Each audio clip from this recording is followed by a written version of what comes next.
El siguiente tema a valorar es la infección por parásitos, inmunidad y el uso de algunos y mecanismos de acción de algunos antiparasitarios. Recuerden que es importante conocer el mecanismo de acción de los antiparasitarios más que la dosis.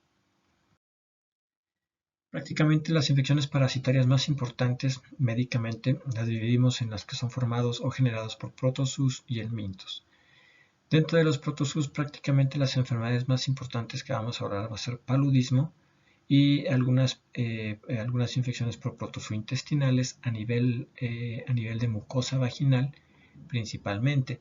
Mientras que de las enfermedades generadas por helmintos, solamente hay que recordar de manera importante la división. Los helmintos pueden ser o pueden pertenecer al grupo de los tremátodos o duelas, sobre todo el grupo de esquistosoma, generador de esquistosomiasis, al grupo de los céstodos o tenias, generadoras de una enfermedad como la teniasis, y al grupo de los nemátodos o nematelmintos, en el cual tenemos varias enfermedades, entre las cuales las más importantes se encuentra el Ascaris lumbricoide y las enfermedades por filariasis como la Bucheria bancrofi o la Onchocerca volvulus. Prácticamente entonces los parásitos los dividimos en los protozoos y el grupo de metazoo o helmintos. Helmintos divididos a su vez en tremátodos, céstodos y nematelmintos principalmente. Y el grupo de protozoo prácticamente es más sencillo dividirlo y de acuerdo al lugar en donde genera infección. De los protozoos que generan infección intestinal tenemos las amebas y el grupo de Giardia, infecciones urogenitales como tricomona, a nivel sanguíneo en el grupo de Plasmodium y a nivel de afectación tisular prácticamente el toxoplasma. Entonces lo vamos a aprender de esta manera ya que son bastantes parásitos y no los vamos a valorar todos en el semestre. Prácticamente el grupo protozoo, ameba y algún otro grupo perteneciente a los esporozoo. Prácticamente nos enfocamos en el grupo ameba, en el cual tiene organelos de locomoción como son pseudópodos. Generalmente la división también es binaria y son facultativos anaerobios. Si se fijan, la mayor parte de los protozoo y de los helmintos tienen la capacidad de ser facultativos anaerobios y precisamente de los helmintos casi siempre son anaeróbicos. Esa es una de las situaciones de lo por qué muchos de los medicamentos que utilizamos como antihelmínticos tienen la capacidad de reducir enzimas que son utilizadas para mantener este tipo de metabolismo, como las enzimas de reducción o de ferroreducción que vamos a ver más adelante. Muchos de los protozoos tienen vidas o ciclos de vida consistente en diferentes fases, fase de trofozoito o fase de quiste. Recordemos que los quistes es la manera de sobrevivir al medio ambiente y la fase de trofozoito es la fase móvil de alimentación y reproducción que normalmente encuentran o se genera una vez que ha entrado al cuerpo. Los protozoos intestinales típicamente ocurren por ingestión de quistes, y casi siempre la transmisión de los protozoos de sangre ocurren por la picadura de insectos, como en el caso de Plasmodium. La prevención de estas enfermedades está básicamente en la interrupción de su ciclo de transmisión o su círculo de infección o cadena de infección, y clásicamente tendrían que llevar a cabo otras medidas distintas también o acompañantes de la terapia que nosotros le podamos dar de manera a la terapia, refiriéndome a la terapia antiparasitaria que le podamos dar a estos pacientes. Prácticamente tenemos protozoos de importancia médica. Encontramos el género a nivel de protozoos que afectan el intestino a nivel urogenital. Encontramos el género Dentamaeva, Giardia, Trichomonas y Cryptosporidium. Cryptosporidium sobre todo lo que hablamos como infección con acompañante de los pacientes con VIH. Y Dentamaeva, Giardia, Trichomonas prácticamente en su forma de toxofosfato o quiste prácticamente tendremos que valorarlas en diferentes procesos infecciosos, intestinales como causa de diarrea aguda, disentería, diarrea crónica para Giardia y en el caso de infecciones urogenitales para Tricomona. Lo importante es recordar que estos tres protozoos normalmente son fácilmente erradicables a través del uso de metronidazol o un derivado de metronidazol o del grupo de metronidazoles como los tinidazoles. Y en el caso de Cryptosporidium, en el uso de nitazoxanida, que los tres tienen que ver con, que los dos, metronidazol, tinidazol y nitazoxanida tienen que ver con la reducción y con la afectación de ciertas enzimas que permiten el mecanismo anaerobio. Y sobre todo para el metronidazol, que es parte de los medicamentos antibióticos también para bacterias anaerobias. En el caso de algunos otros protozoos de importancia, no vamos a ver trypanosomiasis, prácticamente enfocándonos en Plasmodium, el uso de medicamentos como cloroquina o primaquina, prácticamente que sigue siendo los medicamentos de uso cotidiano, tanto para la quimioprofilaxis o profilaxis como para el tratamiento de infecciones adquiridas. Prácticamente van a ser no todos los medicamentos, pero sí algunos medicamentos de uso constante para recordar su mecanismo de acción o aprender su mecanismo de acción y poder conocer las interacciones que pueden llegar a tener. Los helmintos prácticamente tienen un ciclo de vida en el cual progresan de etapas de huevo a etapas de larva y de etapa larvaria a etapa adulta. Normalmente generan una serie de manifestaciones durante su ciclo de reproducción y dependiendo del tipo de helminto que sea, si pertenece al grupo de céstodos, tremátodos, nemátodos, etc., va a tener diferentes mecanismos y diferentes manifestaciones clínicas. La prevención de estas enfermedades por helmintos pues también requiere interrumpir la cadena de transmisión y prácticamente requiere desde el control de insecticida hasta la purificación o mejor control de alimentación, de agua, el uso de repelentes, etc.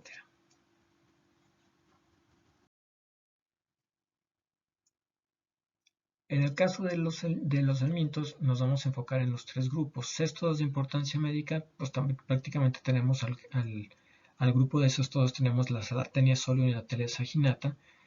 Prácticamente el mecanismo, el lugar de entrada es a través de la vía intestinal, carne de cerdo, y en el caso de Tenia solium, pues generando la complicación por la cisticercosis, y recordamos que prácticamente su tratamiento es a base de praziquantel.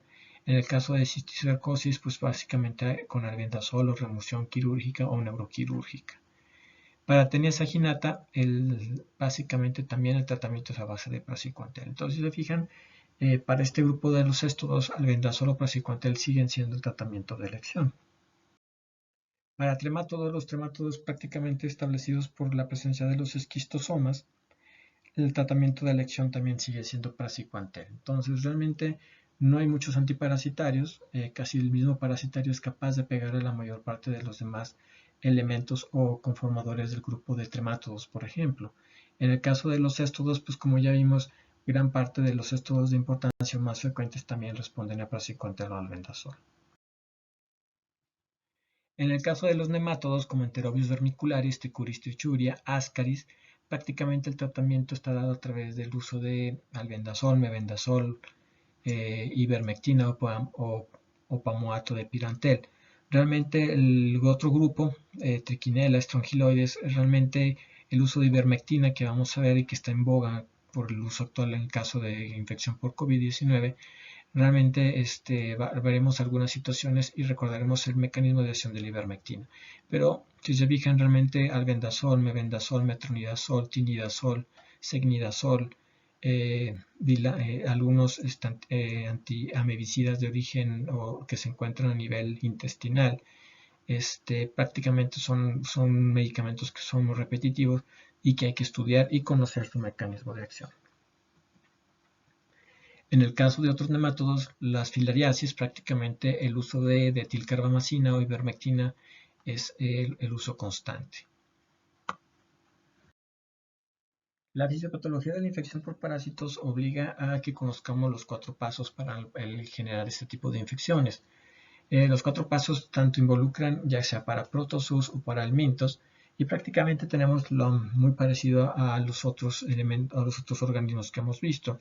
Exposición y entrada, prácticamente la ingestión, exposición y entrada a nivel del sistema gastrointestinal para los protozoos intestinales, la mordida de artrópodos, por ejemplo, básicamente la presencia o la penetración directa de algunos tipos de nemátodos, Y en el caso de Toxoplasma gondii, que es capaz junto con los virus de tener una penetración o una entrada a través del mecanismo transplacentario.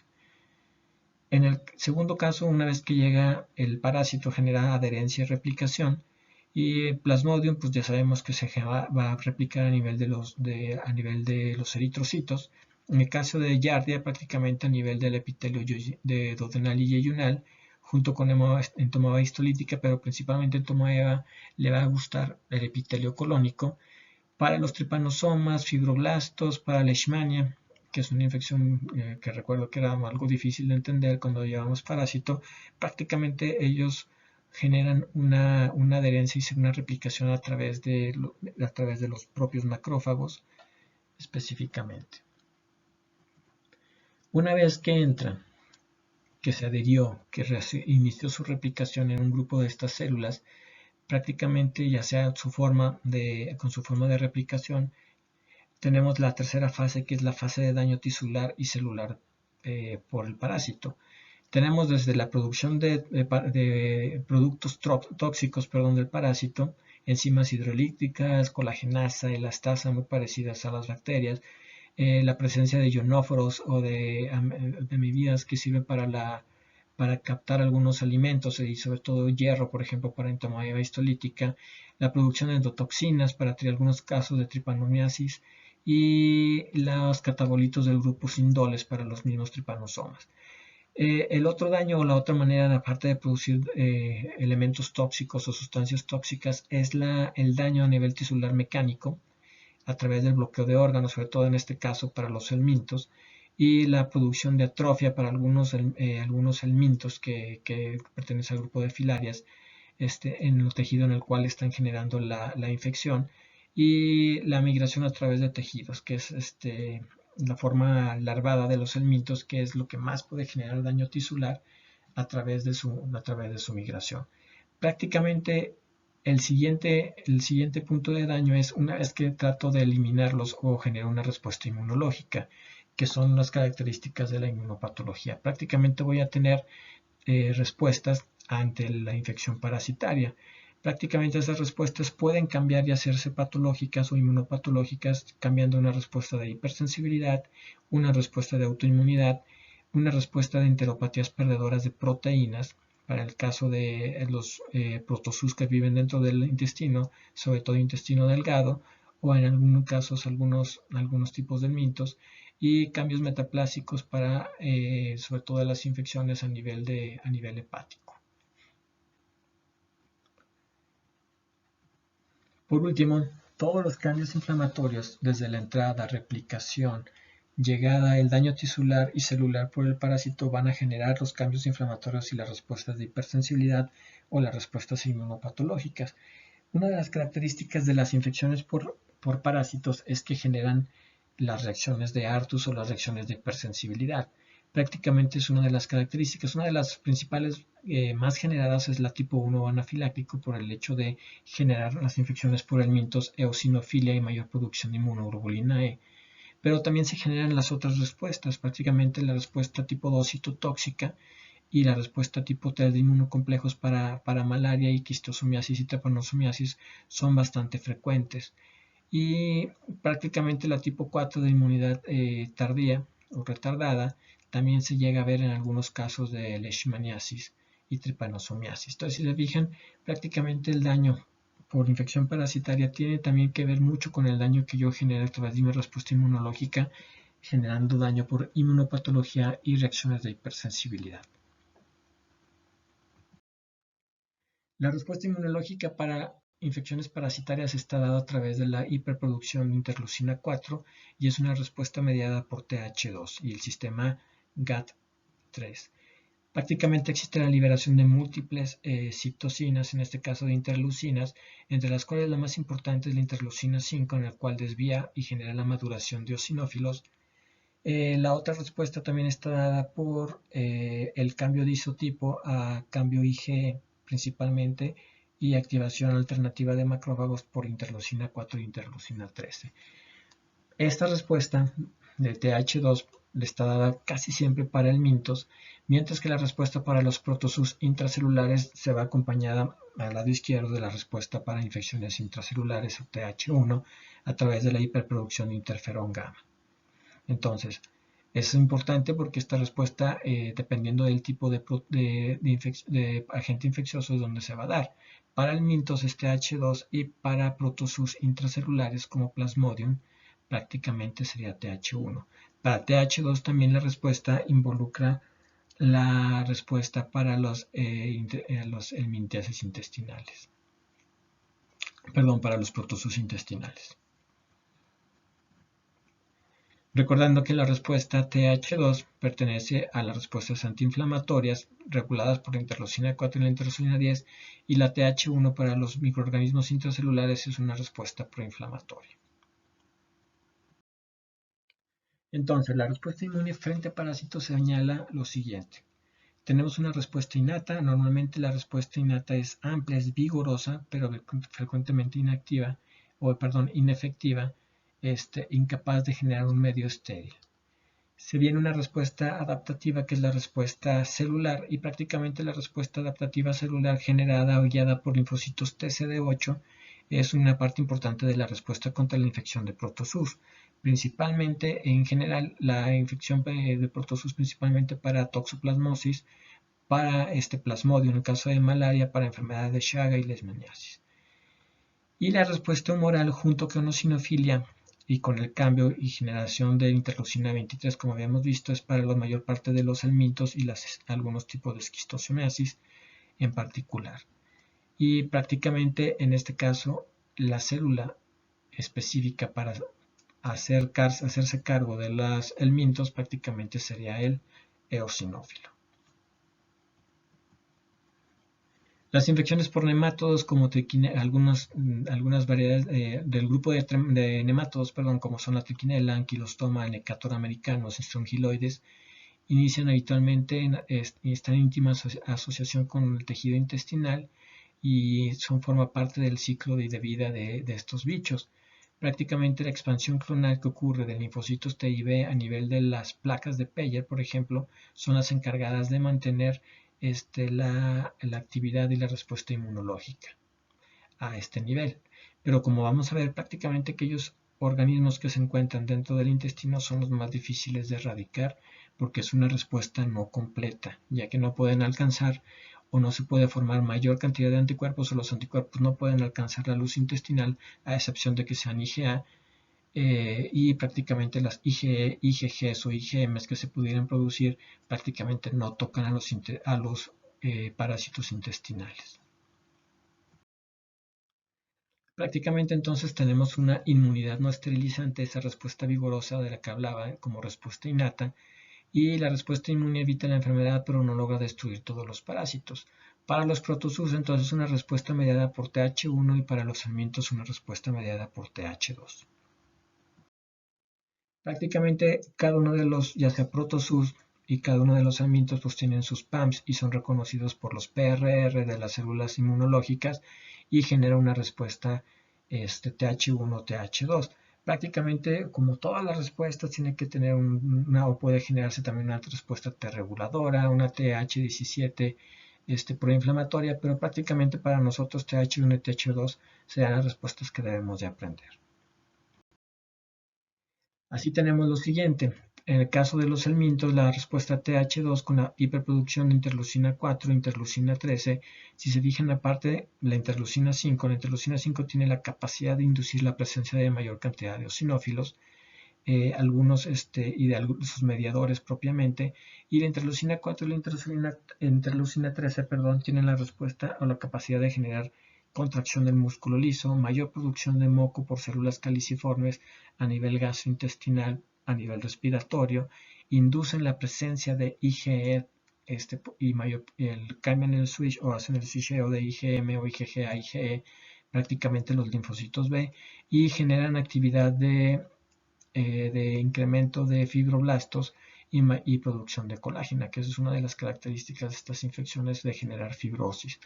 La interleucina 25 por el TH2 incrementa la capacidad de degranulación de los eosinófilos. Entonces, prácticamente como se comentaba en la diapositiva anterior, los eosinófilos se convierten en el mecanismo o en la célula efectora para las infecciones por helmintos.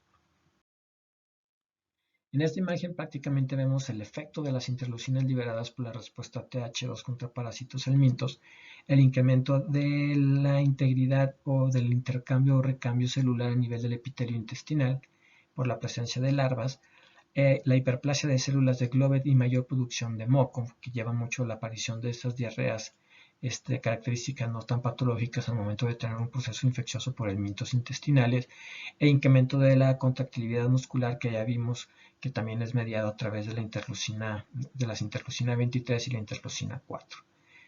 Esto prácticamente lleva a la sobreactividad a nivel intestinal, y la última parte también es la superproducción e incremento de secreciones y la contractilidad muscular a nivel intestinal. Si el parásito se encuentra a nivel pulmonar, prácticamente a nivel pulmonar vamos a tener una respuesta más mediada por los propios eosinófilos y neutrófilos. Y recordemos que los eosinófilos realmente son la respuesta o las células efectoras para helmintos, tanto a nivel gastrointestinal como también a nivel pulmonar.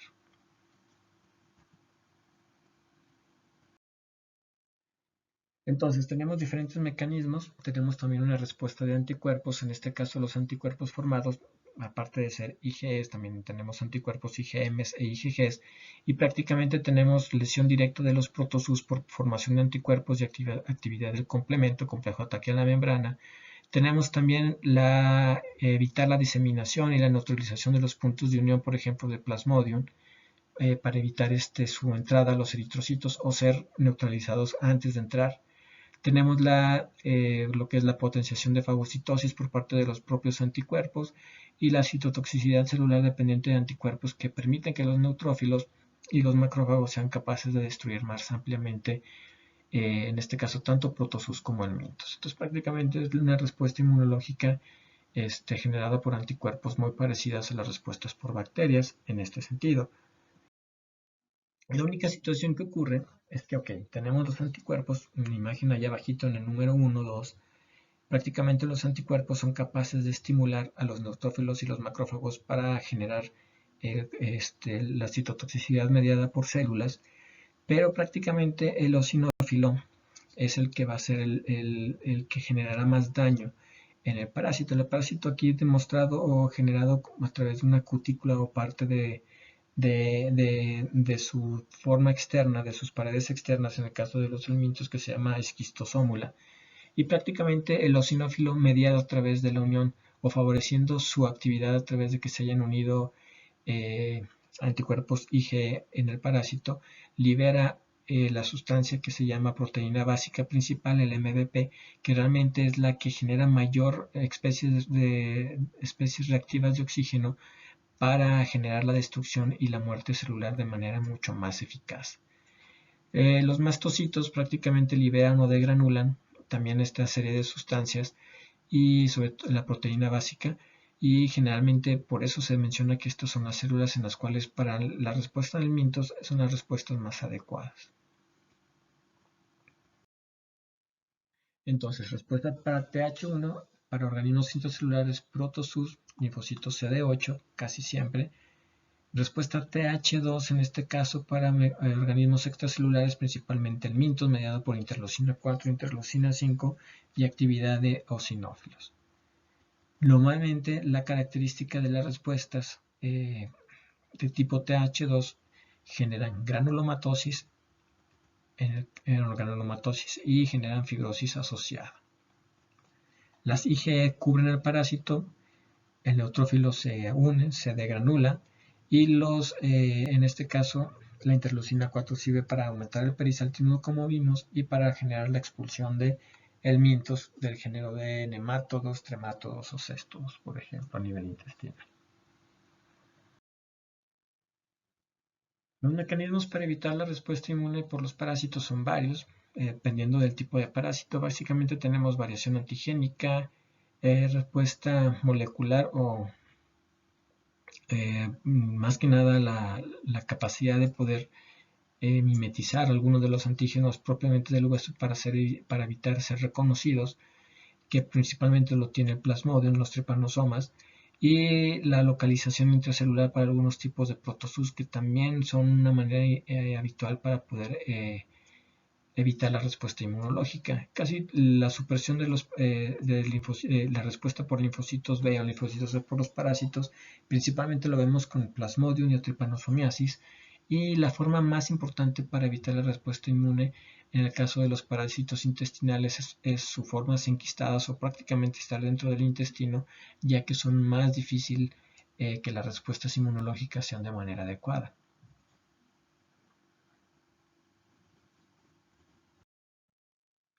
El método de laboratorio para el diagnóstico de parasitosis varía. Casi siempre se requiere el poder encontrar muestras a nivel intestinal para los helmintos. En el caso de los protozoos a nivel sanguíneo o a nivel intestinal, pues también se requieren muestras obtenidas a nivel gastrointestinal. Prácticamente como en toda la mayor parte de los organismos, se tiene la capacidad serológica de buscar anticuerpos y detectar antígenos, así también como las técnicas de radioinmunoensayo o hibridación de ácidos nucleicos para encontrar detección de, en este caso, de DNA o algunas proteínas específicas de los parásitos. El medio de cultivo que casi no se utiliza y la búsqueda principalmente de lo que serían los huevecillos, quistes y los propios parásitos en algunas muestras urinarias, en algunas muestras o cultivos exudativos a nivel vaginal o las muestras a nivel de obtener exámenes coproparasitoscópicos. La eosinofilia, característica de las enfermedades o de las infecciones por el minto, y el incremento de la IgA se podrían convertir en marcadores que pudieran establecer la posibilidad de que se pudiera llevar a cabo una infección, en este caso parasitaria, pero siempre acuérdense que sospechando que fuera por el mintos. La última parte de la plática nos vamos a enfocar en el uso de algunos antiparasitarios, tanto como antiprotozoarios y como antihelmínticos. Aquí en este cuadro, que prácticamente tiene mecanismos de acción con varios elementos, prácticamente les puse en rojo cuáles son los medicamentos que más importantemente necesitamos tener una idea de cómo actúan. Así, por ejemplo, los análogos de aminoquinolinas, utilizados para el caso de malaria, prácticamente la cloroquina, la primaquina, mefloquina principalmente, y en algunos antimaláricos más recientes o más modernos como la lumenfantrine, prácticamente pertenecen a este grupo de aminoquinolinas, y tienen el siguiente mecanismo de acción: acumulación dentro de las células parasitarias, en este caso hablamos de plasmodium, interfieren con la replicación de DNA, se unen a una de las enzimas que es la ferroprotoporfirina 9 para disminuir el metabolismo anaerobio, que recuerdan ustedes al principio era muy frecuente que tuvieran ese metabolismo tanto en mintos como protozoos. Incrementan pH intravesicular y disminuyen la digestión de grupos de hemoglobina por parte de los protozoos. Prácticamente tienen este grupo de mecanismos, son 1, 2, 3, 4, 5 mecanismos por los cuales estos medicamentos aminoquinolinas interactúan y destruyen a lo que sería el plasmodio. El otro grupo de protozoos importantes son los protozoos intestinales. Para eso tenemos el uso de medicamentos para el caso de amibiasis, giardiasis y la tricomona en el caso de la afectación o infección urogenital. Prácticamente el uso de metronidazol, tinidazol o besnidazol, es importante que lo recordemos. El metronidazol prácticamente tiene a tener actividad tanto en bacterias anaerobias como en estos parásitos, y inhiben el metabolismo de la glucosa y generan alteraciones en la función mitocondrial. Este medicamento sí lo vamos a ver en las siguientes diapositivas un poquito más especificando el mecanismo de acción. El otro grupo de medicamentos de malaria más modernos, que son los derivados del grupo de las artemisinas, prácticamente de origen de herbolario chino, prácticamente esos medicamentos también reaccionan con el grupo M, inducen daño por radicales libres a los, en este caso el plasmodium, y inhiben enzimas que participan en el metabolismo, en este caso aerobio y anaerobio, y disminuyen la síntesis de RNA y DNA de lo que son los plasmodium en forma de esporozoitos principalmente. Los dos últimos medicamentos, prácticamente la furoato de diloxanida es un medicamento que utilizamos para la mebiasis intestinal que no se absorbe prácticamente a últimas fechas, porque yo recuerdo cuando llevé estas materias prácticamente me decían que desconocían el tipo de actividad o cómo le hacía para hacer la actividad. Prácticamente se sabe que ahora que destruye los fosfolípidos de la pared quística, en este caso en las formas quísticas a nivel intestinal, y prácticamente ese es el uso que se le da al furoato de diloxanida en el caso de mebiasis intestinal, y el uso de medicamentos del grupo de las tiazolidas, principalmente la nitazoxanida, que inhibe la piruvato ferrodoxinoxirreductasa, que también tiene que ver con el metabolismo anaerobio y la actividad o la capacidad de otorgar energía, en este caso para yardiasis y criptosporidiasis. Tenemos pues entonces drogas antiprotozoáricas prácticamente para entomopatía histolítica, tricomona vaginalis, giardia lambia, trypanosomiasis, y prácticamente son las que acabamos de ver hace ratito en el cuadro. Metronidazol, el caso de tinidazol, el caso de nitazoxanida son principalmente de los medicamentos que vamos a ver. Los demás medicamentos como el estivogluconato de sodio, quinacrina, etc., esos medicamentos más adelante los verán en la carrera, prácticamente dentro de clases que tienen que ver con algunas enfermedades, enfermedades adquiridas a través del trabajo, sobre todo trabajo agrícola. El metronidazol es un tratamiento efectivo contra triquimoniasis, contra giardia y con todas las formas de amibas. Prácticamente la droga debe ser activada una vez que entra de la célula. La activación la hace la enzima nitroreductasa, que se encuentra en organismos anaerobios, y reduce el metronidazol. Una vez que el metronidazol es reducido por esta enzima nitroreductasa, inhibe la replicación del DNA, causando ruptura e inhibición de la reparación del DNA. Prácticamente se utiliza para infecciones por microorganismos anaerobios, y en el caso de protozoos intestinales y protozoos como triconomiasis a nivel urogenital. Uno de los efectos que debemos de cuidar es el efecto de reacción al alcohol o al disulfirán, en el cual el consumo de alcohol prácticamente genera una serie de reacciones que pueden inclusive matar al paciente. Entonces están obligados a no tomar alcohol mientras tengan el consumo de metronidazol. Las drogas antimaláricas para los género Plasmodium de protozoos, prácticamente sobre 50 especies de Plasmodium, de las cuales las 4 infecciosas para el humano son Plasmodium malariae, Ovale, Plasmodium vivax y Falciparum. El más frecuente es Vivax y el Falciparum es el más serio y que da una forma de malaria, con alta mortalidad, con una mortalidad entre el 40 y el 50%.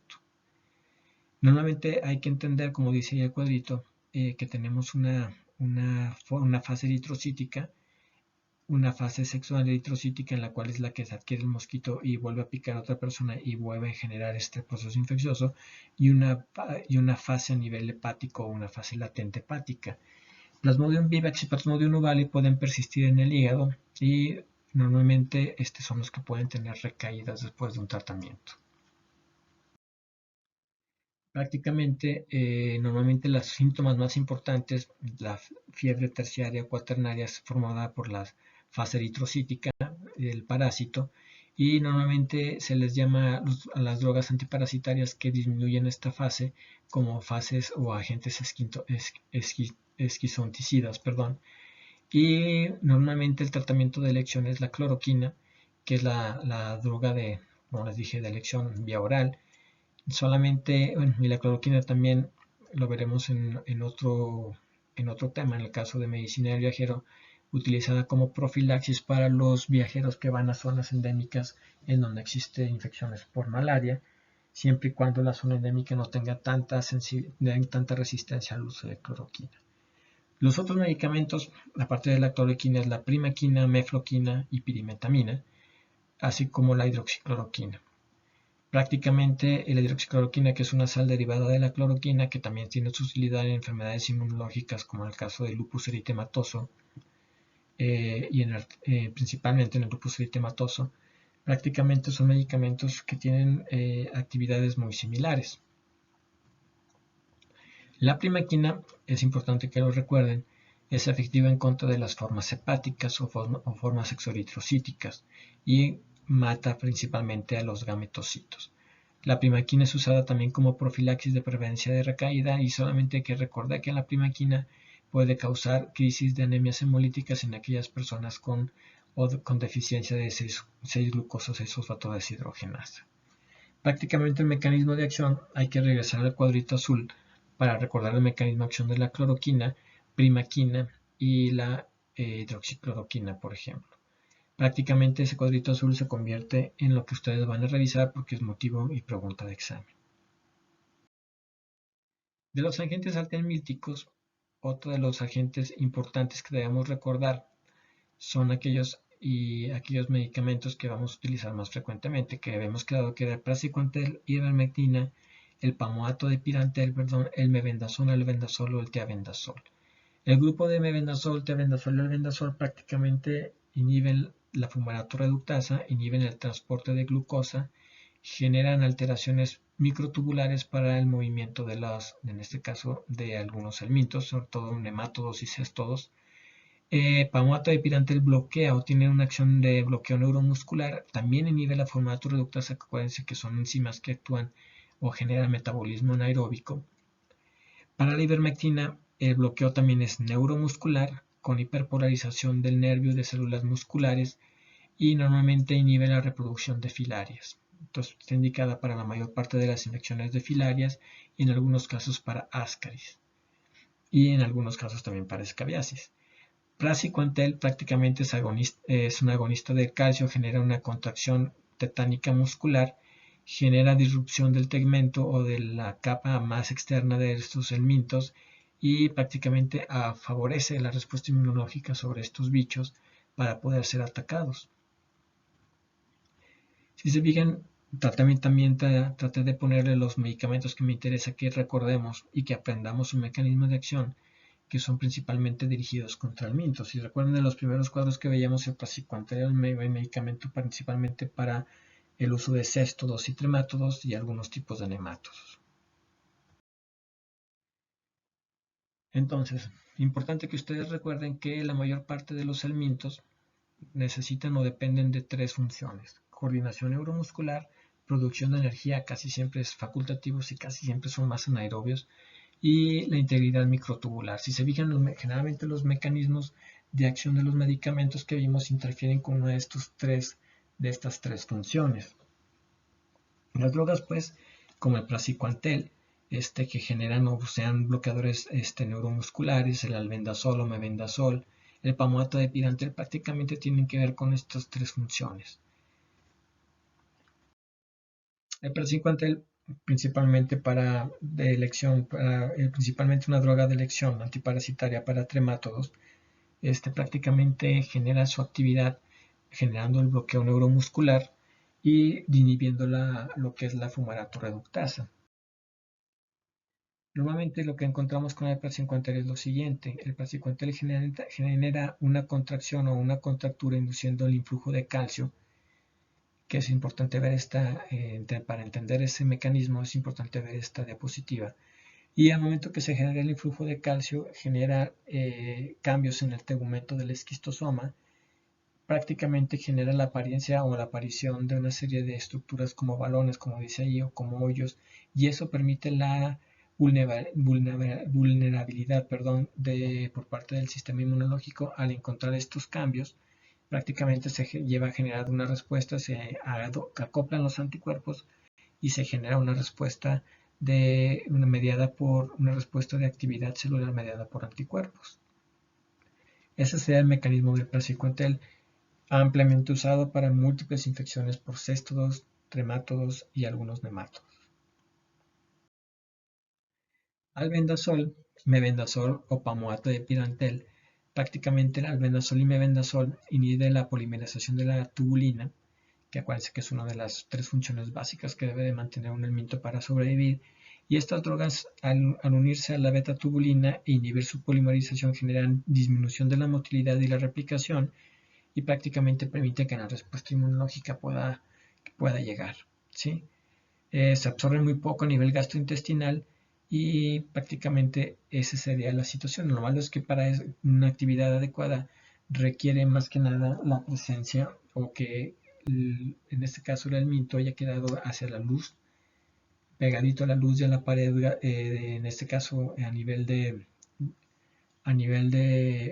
lo que sería el tubo digestivo, pegado para que puedan llevar a cabo y pueden llegar en este caso eosinófilos, basófilos, mastocitos y las IgE.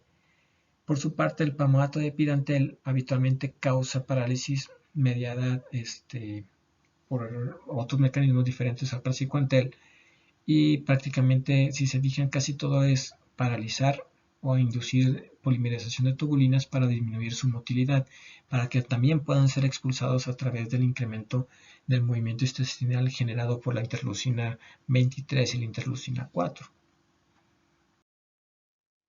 Las filarias, que prácticamente responden al albendazol, ivermectina o dietilcarbamazepina, prácticamente la ivermectina paraliza a estos bichos, a estos parásitos, a través de generar el bloqueo de su motilidad, a través de inducir el bloqueo a través de la transmisión de gamma-aminobutírico y más que nada también permite que puedan ser arrojados o puedan ser reconocidos por la respuesta inmunológica para poder ser destruidos.